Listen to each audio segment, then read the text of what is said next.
At sa pagpapatuloy ng ating mga kasaysayan dito sa Topsy ni Snooki, meron na silang bagong branded siomai ngayon. Anong brand nito? Ito ba yung Siomai Lady? Show my lady. Oh, kasi lahat ng mga siomai puro lalaki, kaya nag-decide kami na gawing babae itong mga siomai namin. Oo. As may team song niyan, di ba? Siomai Lady. Hindi tulad ng Siomai King at Master Siomai. O, di ba? Anong ano yan? Anong special na ingredients meron yan or kakaibang ano? Ano? Asim ni Ate Marites. Hala. Hindi ko alam. Paano umasim yan? Secret yun. Secret. Hindi pwedeng i-ano din. Secret ingredients. Oo.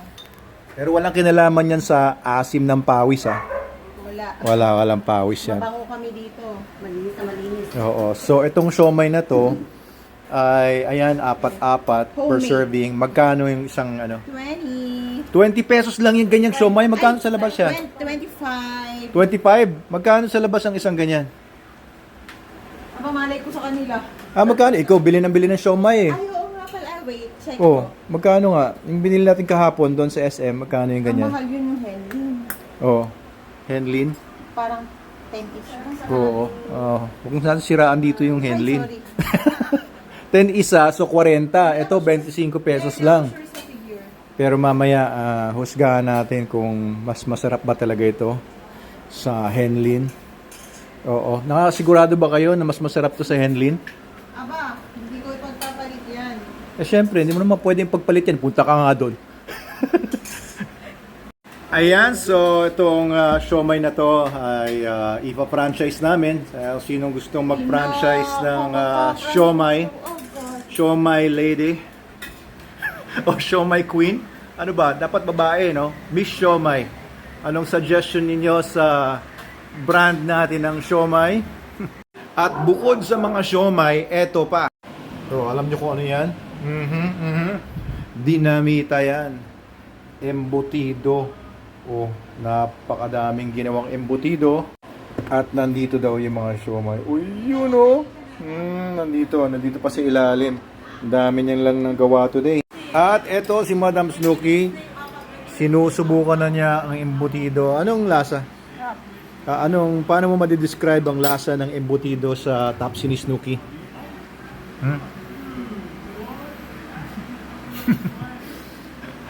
Anong lasa? Ang sarap nga. Makakalimutan nyo ang mga asawa nyo. Ala! Kaya kung ayaw nyo makalimutan ang asawa nyo, huwag kayong tumikim na ito. Sino ako? Ano ka ba?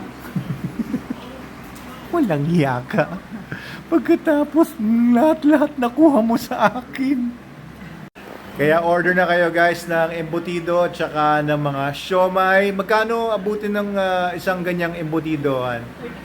35 pesos, napakamura naman. 30 to 35. 30, napakamura, napakasulit naman yan. Sobra na yan. Ikaw ang bumili ba? Oo. Biro mo, quality pa, ingredients, tapos ganyang kamura. Sobra na yan. Ano? Para ba si ano? Mr. Nobody Duty. Sobra na yan. Ha? Oh, ano ang lasa? Pagka inaluan pa ng sinigang, ito yung sinigang ng Topsy ni Snooki. Tingnan nyo naman, oh, ha? Ba't puro buto yung natira sa akin? Sinerve nyo na lahat yung mga laman sa mga empleyado kanina. Natira sa akin mga buto. Sobra na yan, ha? Grabe na yan, grabe.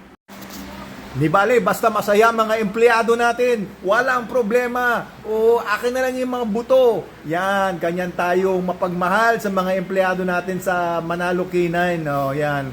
At tikman ninyo yung sinigang ni Madam Snooki. Alam nyo, dati nagtatrabaho ito sa Max's. O, kaya sabi ng mga tao, parang kalasa daw nung sa Max. O, pantapat daw sa Max sinigang. Tama ba? Yun ang sabi nila. Oo. At saka yung ano daw, panalo daw yung embutido tsaka yung siomai. Tikman ninyo. Sobra na. Ang dali, patikim naman ng embutido. Ang sweet, di ba? Tingin ka sa akin habang dapat nakatingin ka sa akin habang susubukan mo. Isa pa. Ulitin natin. Dapat nakatingin tapos sweet, ha? Hindi ako Masarap ha. In fairness, oo. Hindi ako marunong humusga ng embutido sa kapwa embutido. Hindi natin sila dinidiscriminate, no? Parang Askal, Aspin, at mga may breed. Walang discrimination, IAGD yan. Pero masarap siya, masarap. Para sa ano, magkano yan? 25 pesos? 25 pesos ang benta mo sa isang ganyan? Ha, pwede natin ibenta yun ng mga 60. Sige. Sure ka na ba sa 25? Hindi nga 25. Baka wala kang tumubo Sino doon. may sabing 25? Ano ba, ikaw nagsasalita eh. Magkano? Magkano nga yan? Dali. 100. Nakikinig yung mga ano, yung mga, oo, bibili. Magkano nga isang Mga embutido? 35. 35? May tubo ka na ba noon? Hindi ko pa nga alam eh. Grabe ka naman. Hindi ko pa nga Baka nabilang. palugi tayo niyan. Baka yung pera ko nauubos, nakakapuhunan, tapos binibenta nyo ng palugi. Siguraduhin nyo lang. Wait lang kasi, nagmamadali ka eh. Palagi kang gano'n. Huwag na natin siya stressin. Basta bilhin na kayo guys ha. Pagka nilabas na yung presyo.